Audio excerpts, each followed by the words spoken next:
Welcome to the Visionary Chronicles, a podcast dedicated to uncovering the strategies and insights that drive innovative, disruptive businesses. Join us as we explore the mindsets, cultures, and solutions powering the next generation of industry leaders and creative trailblazers. Whether you're seeking to inject new life into your organization or spark transformative growth, the Visionary Chronicles is your guide to executable, cutting-edge business strategy.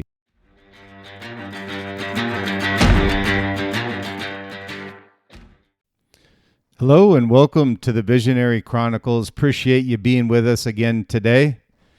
Today we're going to talk a little bit more on the brand side. And again, we're going to talk about, last episode we talked about brand leadership and how you empower your team. Today we're going to talk about what I kind of affectionately call it one of these intangible things that you deal with in companies, and they call it culture. But I can't tell you how important culture is to the success of a true brand, an authentic brand, a passionate brand.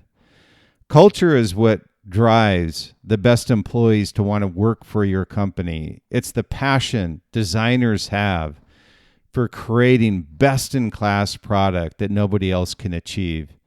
And it's also the vision set by the visionary leader of the company that stands behind it through the storms that you'll go through on a day-to-day basis, a year-to-year basis, and for generations.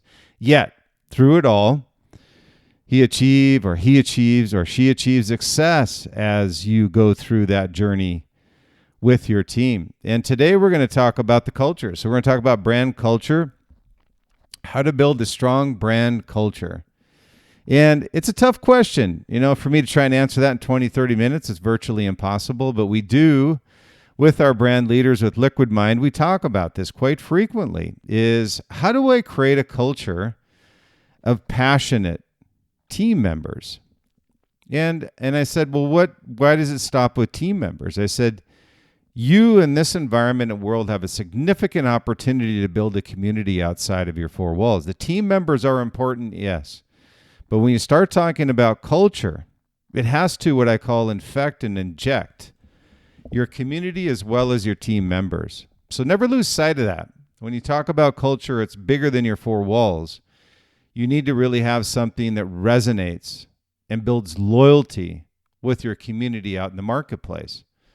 And I love the quote by Steve Jobs where he said, "We're here to put a dent in the universe. Otherwise, why else are we even here?" And what Steve was alluding to was the team. He was alluding to the brand culture of what Apple stood for. So welcome to the Visionary Chronicles, and today we're going to talk about that, this brand culture.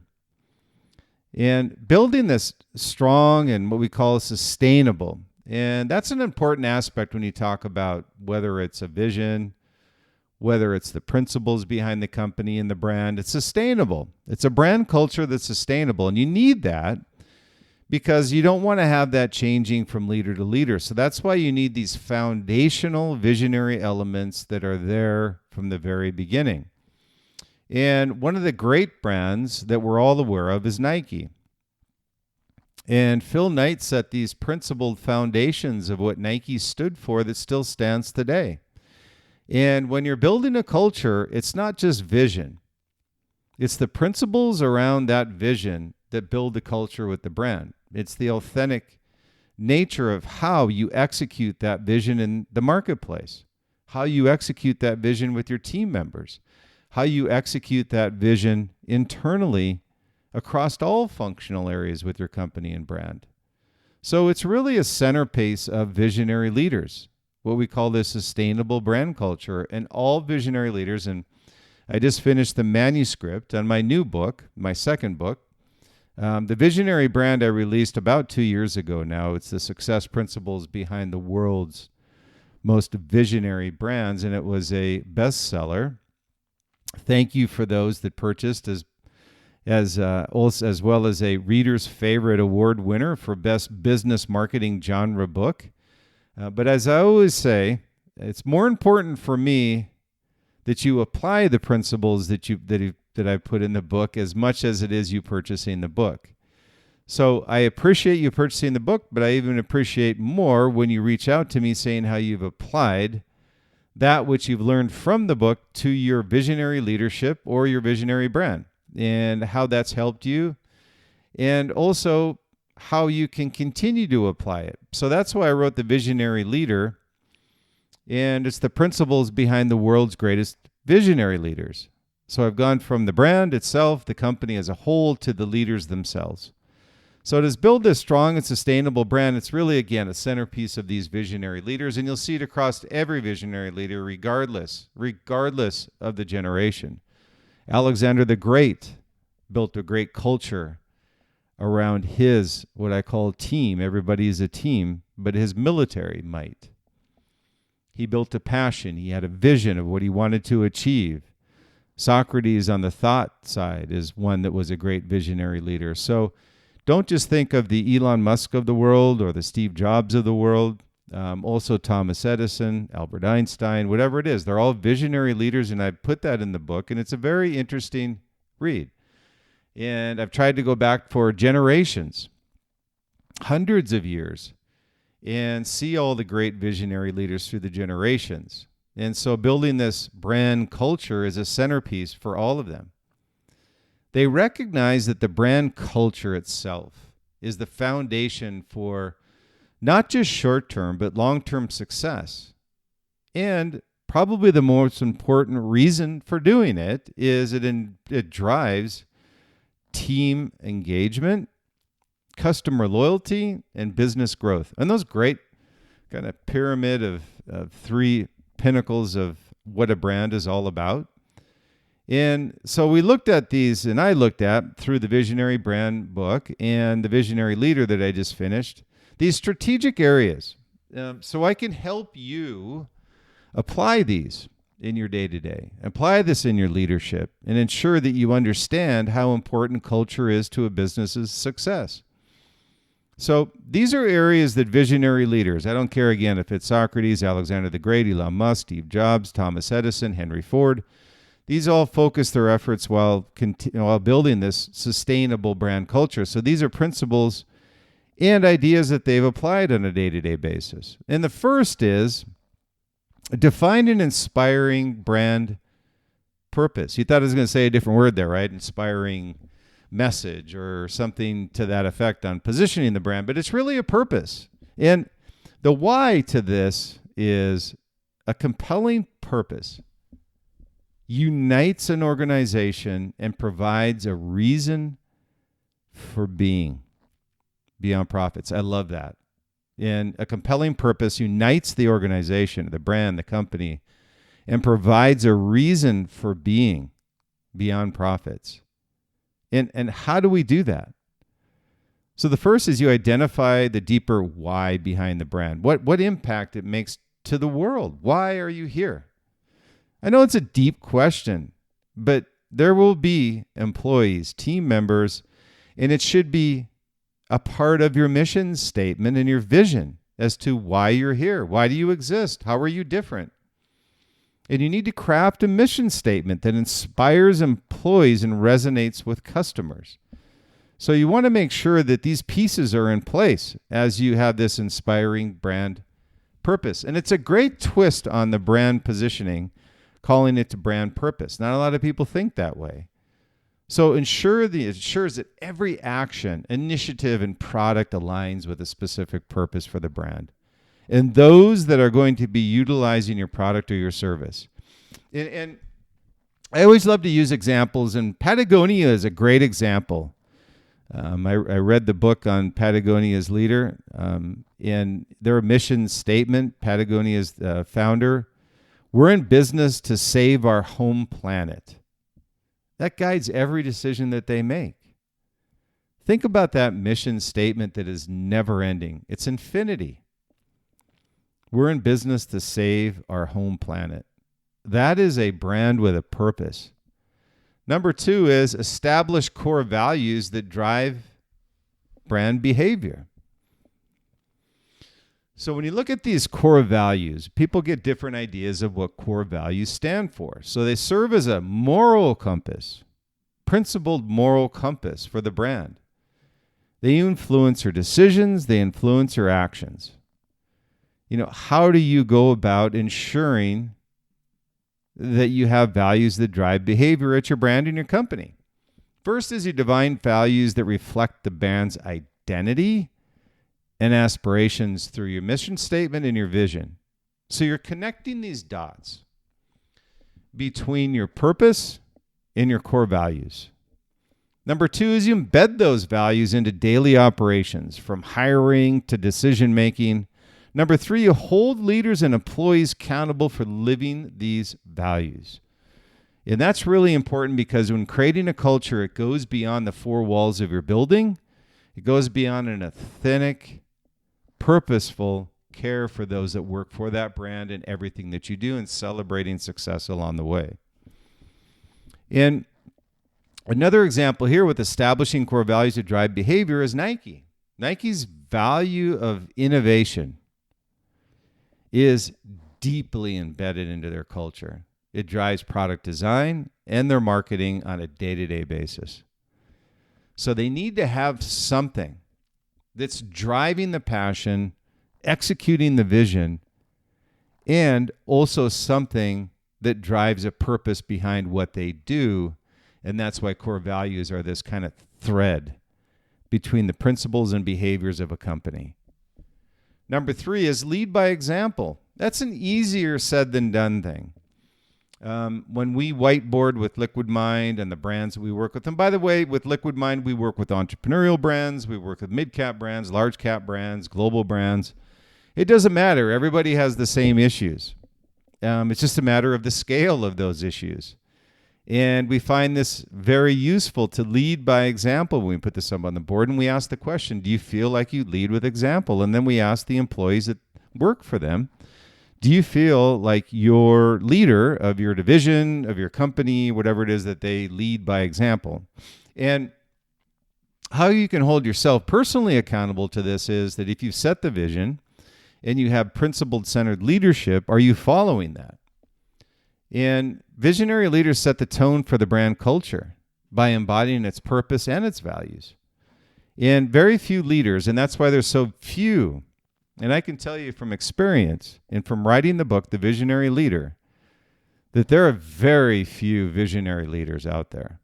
And there's a reason that they're few and far between, is because it's so difficult for you to achieve that visionary status. And how do we achieve this when you lead by example? Things that you can do are act as a role model, consistently demonstrating the behaviors and attitudes you want to see in others. How can you lead your team if you're acting one way and saying another? That's not authentic. And that wears on your team members and the culture of your company. If it's not authentic, you lose loyalty. And the second piece to leading by example is be visible, engaged with your teams. Reward them or talk to them directly. Give them advice. Be engaged with them, reinforcing the culture at all values. And then share stories of how you personally upheld the brand's principles. Again, great example is with Steve at Apple. His obsession with design and simplicity influenced every aspect of Apple's culture. It was consistent. It was authentic, never changed, in a vision that was set in stone, that was executed relentlessly in the marketplace. Number 4 is hire a cultural fit and alignment. And what we mean by this is the right people amplify the brand culture, while the wrong hires can erode it. So you want to make sure you're hiring for a cultural fit and alignment. And when you're interviewing those for your brand, those people, those team members for your brand, keep in mind, what's on their resume is the reason that got them in the door. The reason they don't leave the door is because of their culture fit.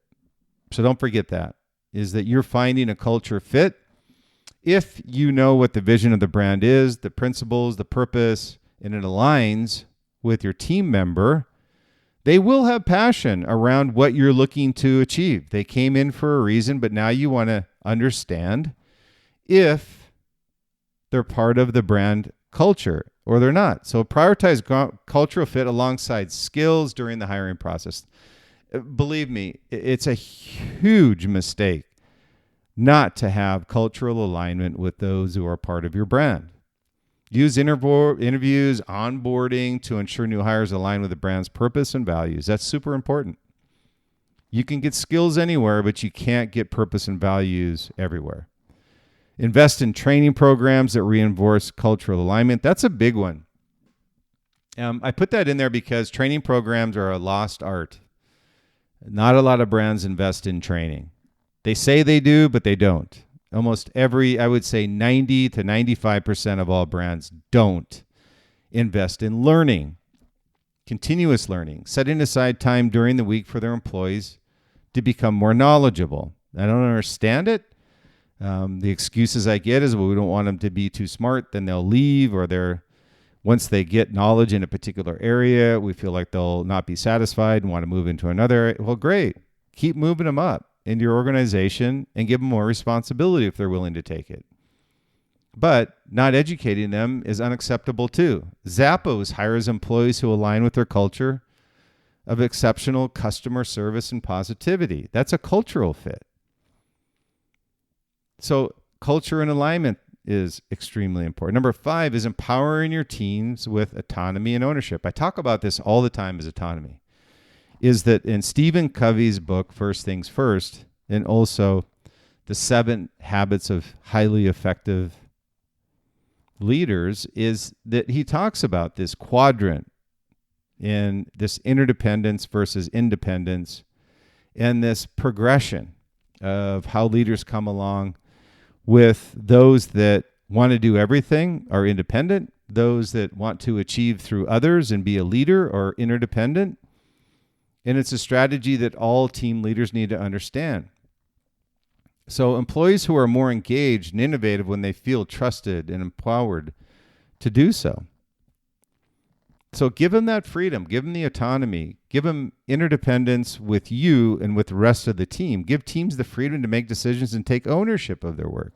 Hold them accountable, encouraging experimentation and calculated risk-taking. I talk about risk-taking all the time. The steps to success are risk, failure, risk, failure, risk, failure, risk, failure, success.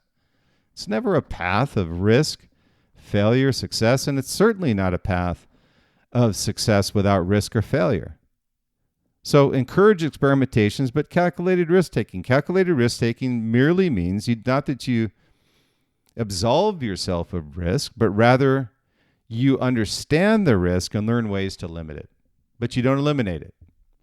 And recognize and reward contributions that align with the brand's mission. Reward those that understand what the mission is and how they want to align with the brand in order to execute it in the marketplace and make it successful long term. And number 6 is maintain a long-term, not a short-term focus. Sustainable cultures are built on enduring principles, not short-term trends. Resist the temptation. I've seen this so many times with leaders where they have this, they get this fork in the road, and the fork of the road, let's just say it's COVID-19. Are you going to sacrifice your values and principles of your company because you hit a storm? Or are you just going to redirect your path or maybe anchor offshore for a little bit and then set sail again? I've seen so many people who just park their boat and never go out to sea again. So think of this principle of maintaining this long-term focus. Continuously invest in employee development, innovation, and customer experience. Some of the most successful companies that we have with Liquid Mind are the ones that invest in their talent. Whether they empower them, whether they have learning experiences with them, it's consistent, it's authentic, and it doesn't change. It's a habit. And a lot of people think of habits, the Atomic Habit book I read as well. And within that, it's this continual ability to build habits as a culture and ensuring that you're consistent with it, that they want to learn. They want to be able to adapt to challenges. So evolve the culture to adapt to new challenges while staying true to your core values. And that's why I said you can go off course, but understand what your destination is. You can pivot, but don't go off course where you don't lose sight of where your destination is. And number 9 is communicate the culture consistently. There's a lot of times inside of organizations and companies where they'll hand out the mission statement, go through the vision of the companies, how you're principled centered at onboarding. And then a year later, you're sitting there going, geez, I don't really know what the vision or how we're coming along with the execution of our overall mission and vision for the company. So communicating the culture consistently. Clear, consistent communication ensures everybody understands and supports the brand culture. And that's driven out the principles, vision, and foundational core values of the brand and the company. Use internal communications to share success stories, reinforce values, celebrate achievements, consistently valuing the contributions and the success of the brand, but the contributions of the employees. And regularly communicate the vision. And it should come from the visionary leader of the brand. Certainly it can come through HR, it can come through marketing, product, whatever it may be. Hey, if you commercialized a product, the humility of a visionary leader is that you give all success to the designers and the product people to commercialize it. But you can regularly communicate the vision, the purpose to remind employees of their role in the bigger picture of executing it in the marketplace. Ensure external messaging reflects the internal culture. This is where you get into the community side of it. You want loyalty with your community, set a vision, never break those principles of who you are as a brand and their perception of who you are as a brand. Don't go to channels you shouldn't be in. Don't make a product that doesn't match the brand vision. You'll lose customer loyalty, brand equity, and overall revenue growth long term. I don't know why any visionary leader or leader would want that for their brand or their company. So don't just do it. So communicate the culture consistently. Number 10 is use storytelling to strengthen culture. I'll say, storytelling is a powerful way to communicate emotional and reinforce values. So if you meet with a customer, they give you a great story about your brand. You talk to your community and there's a great story with a customer that either said they had a great customer experience, great customer journey, great purchase journey, or on the other side of it, being constructive and direct if they didn't have a good journey. Everybody wants to improve as a brand and as a company. If you don't, you're not going to succeed. Share stories about the brand's origins, the purpose, the impact. Like Nike's a great example.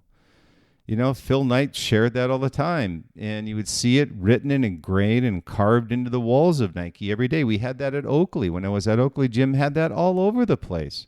Jim understood. Great visionary leader of Oakley. Jim understood the importance of culture at a great brand. You're not a brand because you say you're a brand.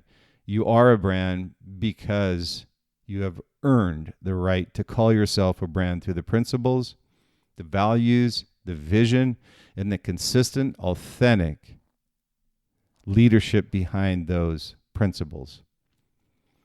So share stories, highlight employees and customer stories that embody the culture.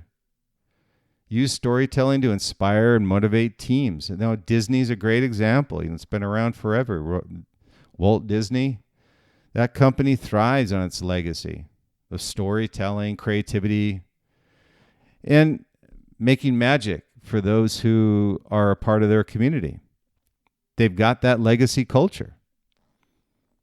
And the last is integrate culture into the customer experience. This is a huge part of where we are today. People talk to me about in-store experiences. I kind of call BS on that. The in-store experiences are only so much. It's a destination people don't really want to go to. They want to have a destination that's comfortable, easy, flexible, and one that they can do in their pajamas if they want. They don't have to dress up, go in their car, now drive down to the parking lot, not find a parking space, walk into the store, have somebody bug them when they first walk in. It's an experience that a lot of people have moved away from. Now, there's certainly a lot of people that still go to in-store mall experiences, but they're moving more further and further away. So it's really an opportunity for brands to integrate a culture into their customer experience journey. So a strong brand culture extends seamlessly into a customer's interaction with the brand. And so how do you achieve this is through enhancing and ensuring customer-facing employees embody the brand's value in every interaction. And I say everybody, from accounting to product to design to marketing to customer service. Most people think of this as customer interactions only with customer service. That's not true. In the world that we live in today, people want to have a behind-the-scenes look into product and how the product was commercialized. You don't show them how or where they sourced it. You just have to show them how this product was commercialized and why it was commercialized and how it aligns with the vision and the values of the company. That's an easy one, but it's very powerful. Reflect the culture and the brand's products, services, and messaging through your social media, everything that you do. And make sure that it aligns with the principles of the company and the brand. There's many brands we've seen that are getting in trouble on the culture side because they're not aligning their messaging with what their original values and principles were with the brand and the community that they shared them with. So again, reflect the culture and the brand's products, services, and messaging. Align marketing campaigns with the company's purpose and identity. And again, I'll use Apple as a great example of culture of simplicity and innovation is evident in all of its products, stores, and customer service. It's a seamless journey and experience with Apple. Basically, their stores were only there to help people learn how to take the journey. Their principle wasn't that they're going to sell a ton of products. That's a byproduct of selling great products, but the intent with Steve putting the stores together was to interact face-to-face with their community, which they weren't able to do tangibly until they built the store. So it was a different principle than maybe a Dick's Sporting Goods building a store and dumping product in there and hoping people come through and walk through the doors. So Dick's is a great chain, and they've done an exceptional job. But you look at Apple's strategy around why they built the stores, it was a completely different strategy of why they did it. They needed to interact with their customer, have face-to-face, hand-to-hand, with their customers that needed help from them directly outside of being online where they don't have this tangible feel of what the brand is all about. So visionary leaders, kind of these final thoughts on the podcast, is these visionary leaders, what I want to understand is that they have a strong and sustainable brand culture. And it's a foundation for their long-term success. Every single visionary leader and brand. So it's hard. And it takes time. So don't just say you're a brand. I see many times with entrepreneurs, they talk about a brand, a brand, a brand, a brand. And they talk about product as the lead. And I go, that's not your lead if you're trying to be a brand. The lead is the culture. Who are you hiring? Who's coming on board with you? Who has the passion to help you sustain and achieve the vision and stick to the principles of what your brand is all about or what you're looking to achieve as an entrepreneur?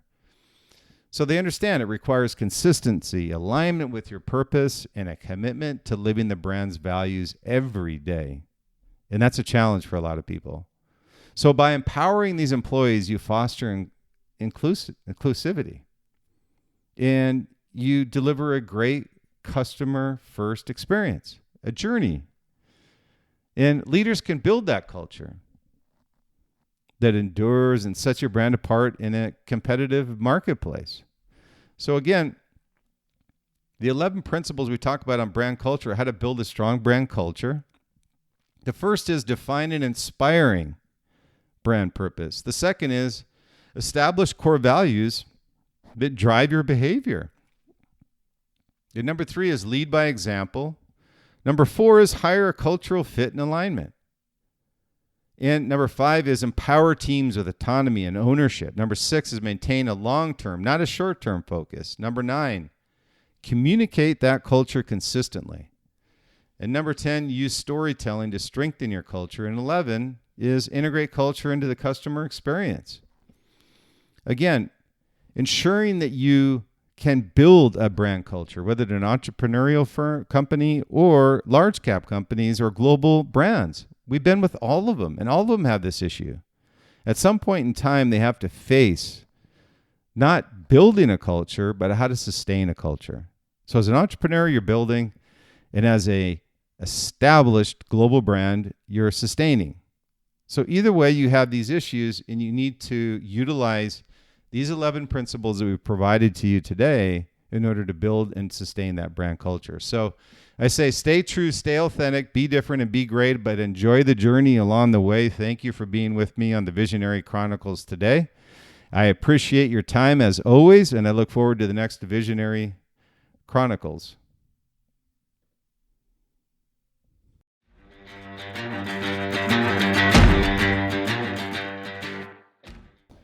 Thank you for listening to the Visionary Chronicles today. Really appreciate your time. Realize that you're extremely busy. And thank you to those also that have made us the #1 visionary and top 50 marketing global podcasts as ranked by FeedSpot. Also, thank you to those that have also purchased the Visionary brand, the success formula behind the world's most visionary brands, making us a Amazon bestseller, as well as winning the Reader's Favorite Award for Best Nonfiction Marketing Genre Book, still available through all distribution channels. And also, if you like what you hear with the Visionary Chronicles podcast, please subscribe or forward this to someone you know that may enjoy what we're talking about with the Visionary Chronicles. And you'll also get a free ebook edition. And it's available through all subscriptions: Apple Podcasts, Spotify, Podbean, iHeart, Google Podcasts, all available for subscription no matter what you listen to. And also, with the release of the Visionary brand, we're also just finished our master course located at thevisionaryfiles.com. It's a 18 video learning courses, almost 2 hours of visionary lessons on what we're talking about with the Visionary brand today. So if you could pass this along as well, again, it's available at thevisionaryfiles.com. Just finished that this quarter. We have over 2,100 entrepreneurs and brand leaders who have already taken the course. And also, if you have any questions on the podcast, feel free to reach out to me at Liquid Mind, where we have free meetings that we provide. We also partner with startups, mid to large cap consumer brands, empowering these businesses to think differently, be different. We drive a passionate culture and to tell them to execute relentlessly. I'm available at liquidmindsite.com. Also, Brian at liquidmindsite.com, and also Facebook, Instagram, Twitter, or LinkedIn. Feel free to reach out to me. Always love to hear your comments and feedback.